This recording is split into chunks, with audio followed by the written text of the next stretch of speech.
I am going to now introduce our keynote speaker, Mr. Mike Butler, who is just absolutely amazing. And just the interaction I had with him was restorative and enlightening. And I appreciate that whenever I encounter people in this work. So let me tell you about Mike Butler. And thank you from New York City. We have New York City in the house. We have Olympia, Washington. Yes, we have Kathy Levine from Columbus, Ohio. Thank you so much, San Jose State University. Thank you, Portland, Oregon. Thank you so much for joining in. And just so you know that once Mike Butler begins to speak, we are going to disable the chat because the chat will be our talking piece. And we're going to honor that, and he will have the mic. So with that, thank you so much, Kelly from Chicago, UCLA. I'm so excited that you are all here. Now, Mike Butler. Mike Butler was the public safety chief in Longmont, Colorado. He reinvented public safety within the context of partnerships and leveraged community social capital. During his tenure, Longmont Public Safety instilled a philosophy that included the utilization of many alternative options to the criminal justice system. Those options embrace restorative principles and practices in public safety's response to numerous social and health issues in their community. Mike is sought by communities throughout the country who want to learn how to rethink and reset their own public safety response to various social and health issues. We are honored and excited to hear from Mike Butler. So please welcome Mike Butler. Thank you. Well, hi, everybody. I'm excited to be here. Thank you. I'm in Longmont, Colorado. It's October 6th and it's 80 degrees out. And so we're still enjoying great weather. Tomei, I want to thank you for that really nice introduction. And I too enjoyed our dialogue and our correspondence over the last few months. So everything I'm about to say in this presentation is not something I'm talking about from a theoretical perspective. It's something I'm talking about from an experiential perspective. It's something that we actually did. And so whatever you are interested in terms of, well, how did that happen and when did that happen and where and what, there are models, there are templates, and in some cases formulas for doing these things. So Longmont is a community of about 100,000 people. We're quite diverse, 30 to 35% Latino. We began using restorative practices over two and a half decades ago. And I will tell you that it shifted what this community thought about justice, the nature and definition of justice. And certainly it shifted the culture. It helped shift the culture within our public safety department. Before I go any further into some things, I think it's important that we provide a little bit of historical context for why we're even here today and why the National Center for Restorative Justice, I think, needs to prevail and needs to be more active and needs to be able to help shift and make changes as well in our policing culture and our policing community throughout the United States. So the historical context I want to give is this. For decades, our country has been involved in the idea that we were going to criminalize our woundedness. We were going to take our social issues, our health issues, our drug addiction issues, our mental health issues, and we were going to pass legislation, pass laws, or stiffen penalties as if those things could, at some level, provide an insurance policy that might protect us from the human condition. So we were in that mode of criminalizing our humanness, our woundedness, also our humanness. The idea, the slogans of get tough on crime, 3 strikes and you're out, many people have been around long enough to hear that. And frankly, what that did and said, the message to police departments was be aggressive, go out there and enforce the law. And unfortunately, when those laws got passed or the penalties got stiffened, what that did with policing is it actually put it more in contact with communities that were economically disadvantaged, because the economically advantaged communities had the wherewithal, the financial wherewithal, and other options to work through things that potentially were going on in their families, their neighborhoods, and sometimes their communities. And so unwittingly, as we criminalized our woundedness, we actually put the police more interaction with our communities of economic disadvantage. And I think a lot of things that we're seeing today stem from what we did as a country in terms of getting tough on crime, 3 strikes and you're out, and criminalizing our woundedness.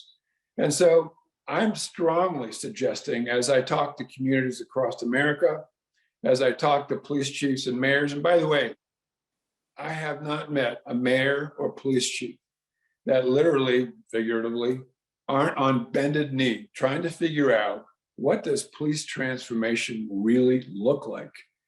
And so I'm going to talk a little bit about that.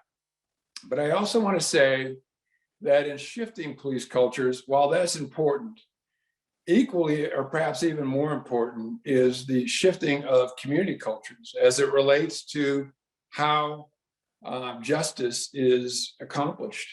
You know, we came from this in criminalizing our woundedness, we came from this idea that we would get a pound of flesh, or there was an eye for an eye, and everything was somewhat punitive.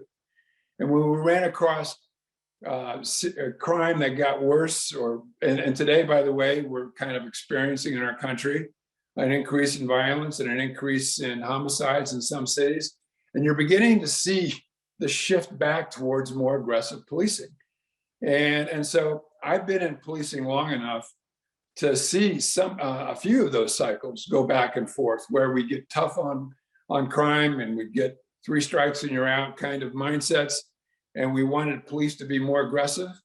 And then when that happened, and then there was something else that would occur that says, no, we don't want the police to be that aggressive. And so I don't want to make any excuses or defend what's happened in the world of policing in terms of what didn't go well in our communities. But I also want to make it clear that the police responded very much to elected officials and to their communities who said they wanted to be tougher on crime and they wanted to be more aggressive. So here's where we're at. And I'm a big advocate that the community's definition of justice needs to shift as well. And so if we're going to make restorative practices and principles work in our communities are going to have to be a major partner in terms of helping us, the police, try to figure out what that justice looks like. Now, I'm going to presume for a moment that everybody understands at some level the principles of restorative justice. But when you talk about justice from a restorative justice, or from a restorative principles perspective, what you're seeing, what you're kind of getting is something different than much different than the punitive model. In restorative principles and practices, the offenders get to choose accountability. It's not forced or demanded on them. In the restorative justice model, victims, their voice is the centerpiece. In the criminal justice system model, there's no legal provision for a victim's voice. In the restorative justice model, the community has a say on the outcomes of what happens. In the criminal justice system model, the community actually kind of transfers its power to the professionals within the criminal justice system. And the crime becomes a crime against the state, not a crime against the person. So I think you can begin to see that the definition of justice has to shift and change in order for us to really bring restorative principles and practices to the level that we all want them to become.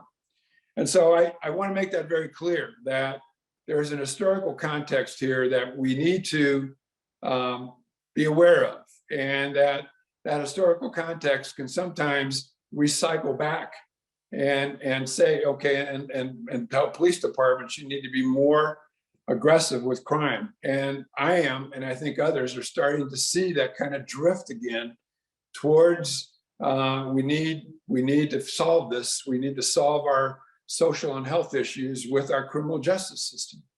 And I can tell you that just hasn't worked. And as part of that history, I also want to talk about a little study that we did in Longmont a few years ago, where we looked at a few hundred people that we arrested for property crimes like burglary and car break-ins. And when we looked at the criminal history of each of those folks that we arrested that year for those property crimes, we found out that on average, each of those people had been arrested prior to that year 9 times prior to that year, and it had 16 charges filed against them. So in our community, and by the way, our community is not unique. You could conduct that study anywhere in this country. And that, by the way, that study was a very, very thorough, and it took quite a bit of resources to make sure that that study was accurate. But you could conduct that study anywhere in this country and find similar results. And we weren't surprised by that. But I would ask our viewers, I says, who lives our lives that way? Who takes our car to the same mechanic 9 times, not having been fixed for 9 times, and say, okay, the 10th time, I'm going to take it back and I'm hoping it gets fixed. We don't live our lives that way. And we don't ask those kinds of questions about the ineffectiveness of a criminal justice system when it tries to deal with the complexity of human nature, and it tries to deal with the messiness of the human condition through a kind of one-size-fits-all, relatively rigid criminal justice system. There's something that has to shift there, and it has to shift mightily.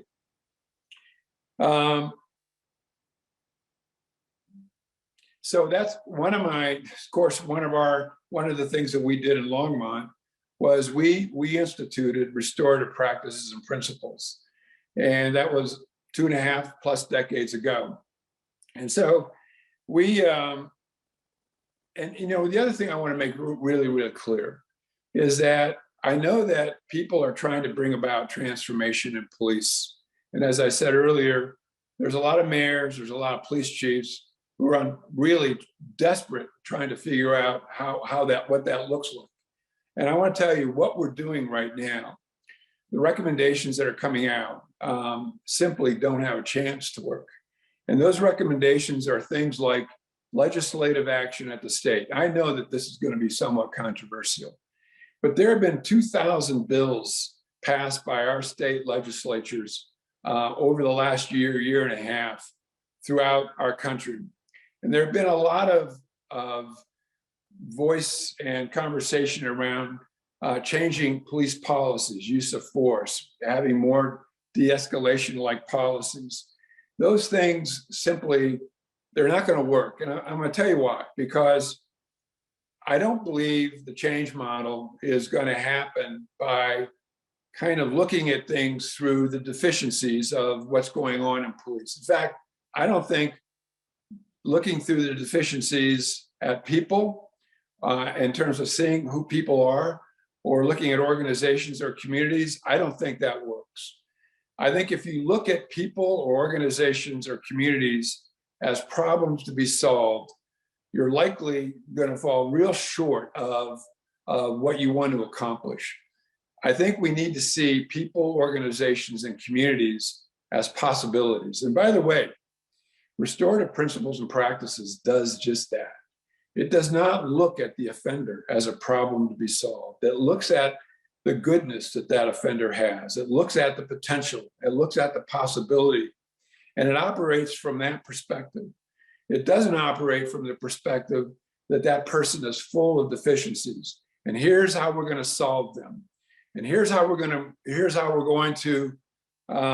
see them as a problem to be solved. And here's how we're going to fix the police profession, the institution of police, and we're going to see it as a problem to be solved. It won't work. We went down that road with our criminal justice system in a big, big way, and it just didn't work. And so one of the things that I'm highly recommending to anybody that's watching this that oversees change models and change processes anywhere is that you have to operate from the perspective of what's good within that organization, what's good within our police profession. and then look at it from that perspective. And then once you begin to accentuate its assets, its strengths, its goodness, and those things begin to expand, that expanded goodness will eventually crowd out the things that we don't want to see, the behaviors and actions that we don't want.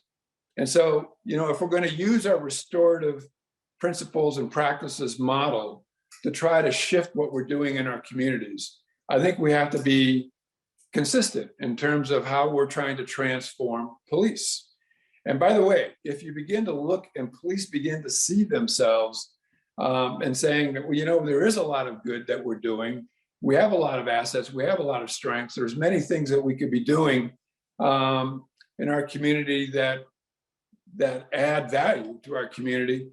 I can absolutely assure anyone that that's what's going to shift the nature of policing. That's what's going to shift the culture of policing.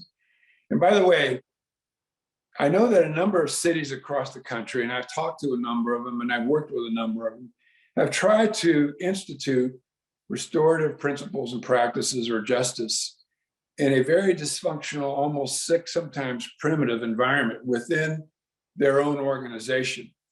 And in a community in which justice is defined by a pound of flesh or an eye for an eye.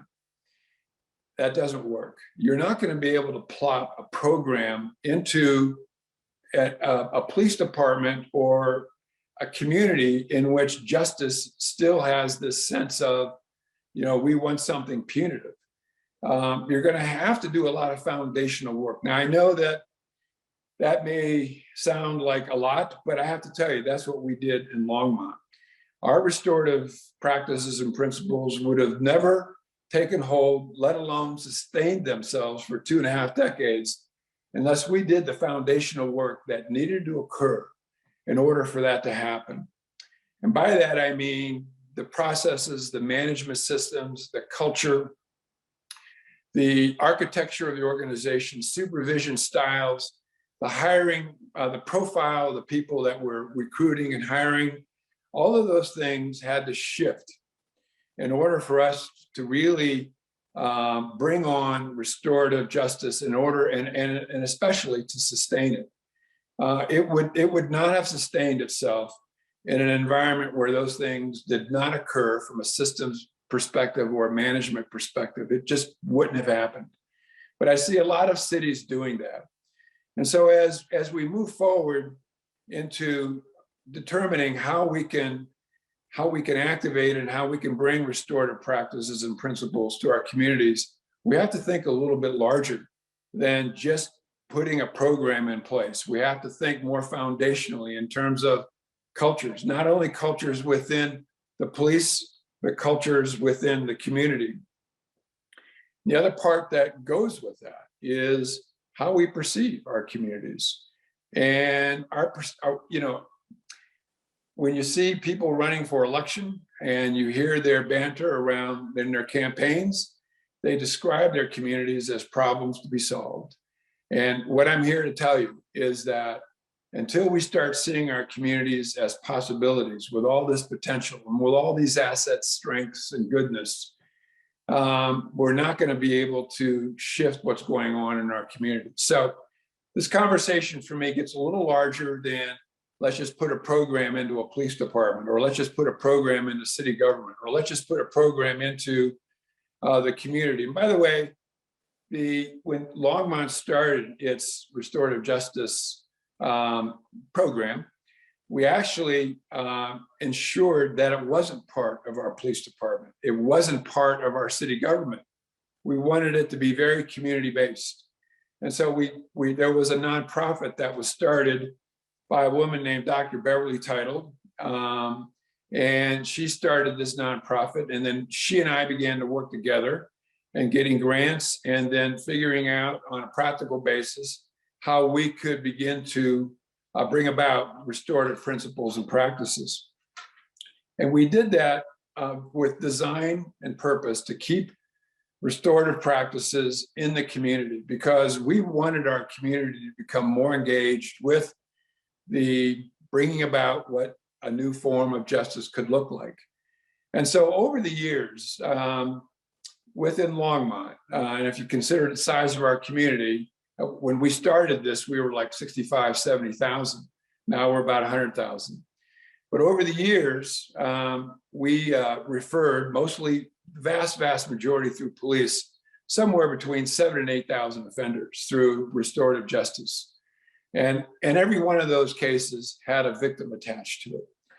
And with that, we were able to expose with offenders, victims, and our community representatives who sat in these conferences, somewhere between 15 and 20,000 people within our community got exposed and got a taste of a new kind of justice that wasn't punitive, one where the offender got to safely choose accountability, one where the victim's voice became the centerpiece, and one where they knew that their voice became part of the outcome.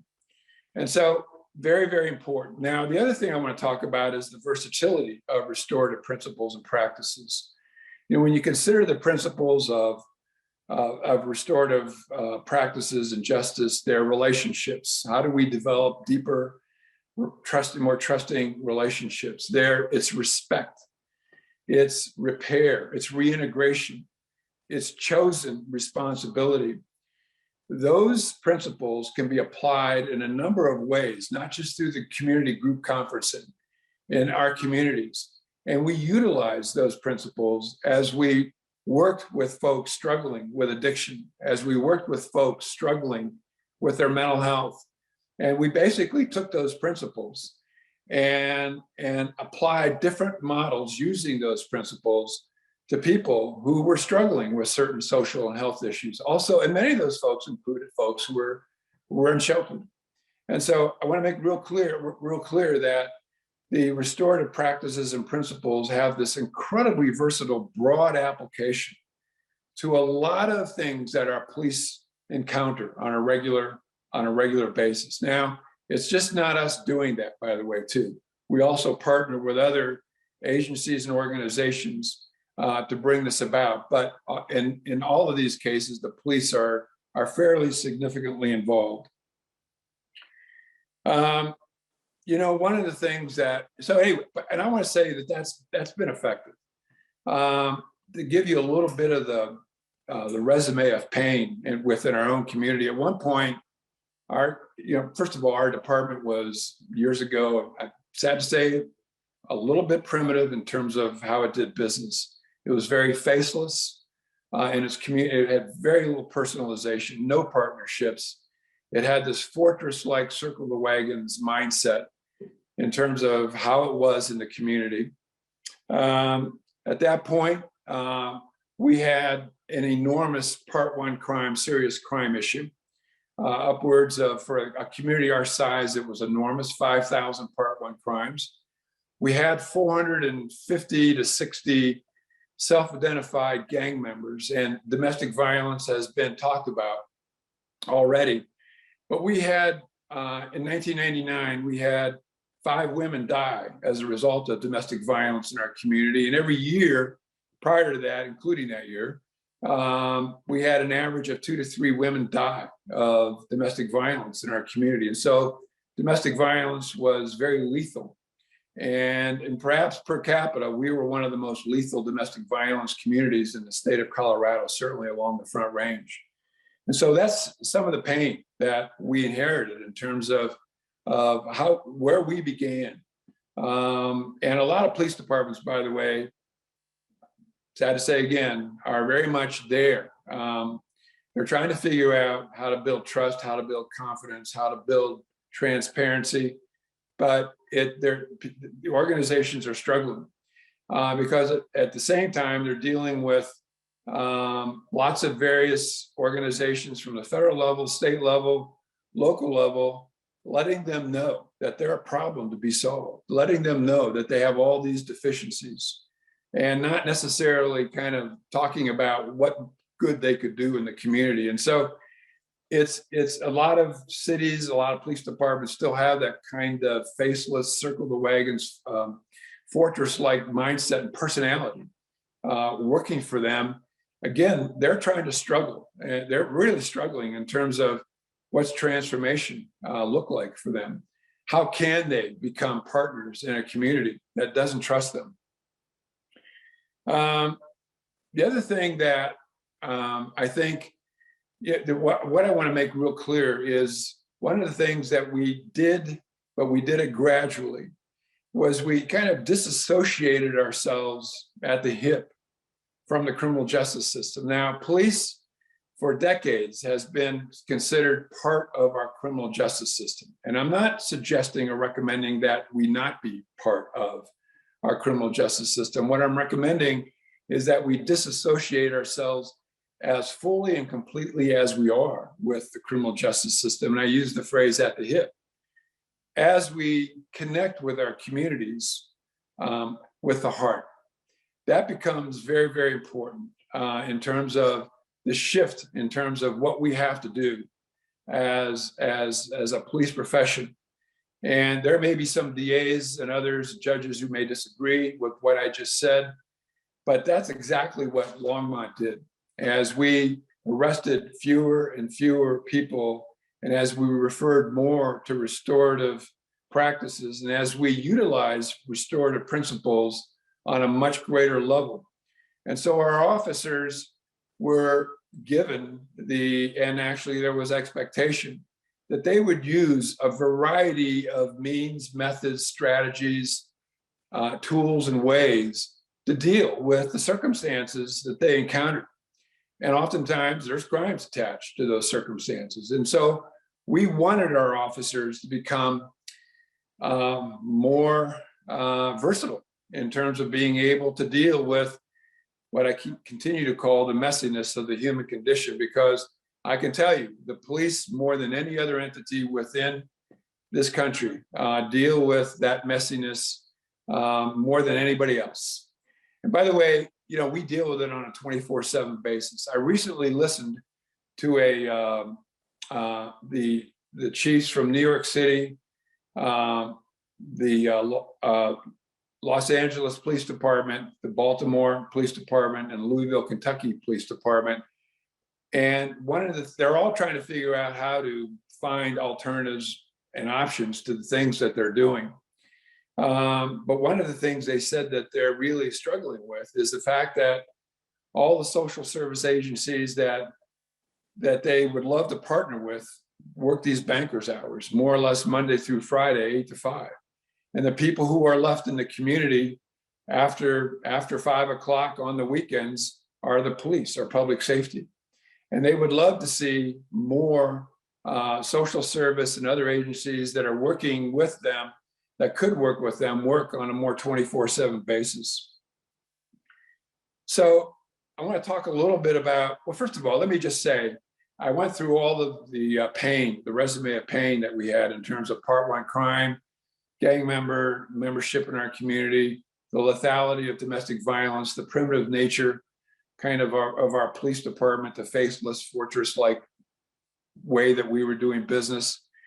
And I'm happy to say that it took a few years, but we radically shifted who we were in terms of our own culture.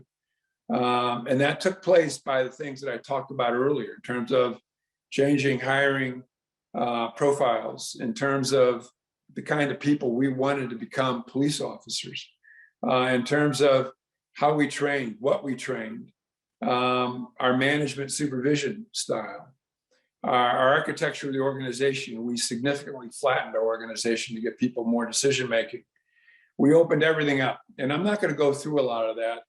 There were tremendous amounts of things that happened. Again, there's templates, models, and formulas. If you want to call me or contact me, I'd be happy to do that, to give you some information. But the other part that I want to say is that Part 1 crime at one point decreased by over 50%. It was less than at one point 5,000. It went to under 2,500. Our number of gang members in our community went from 450 to 460 to somewhere between 60 and 70. And we have very little, if any, gang activity in our community at this point.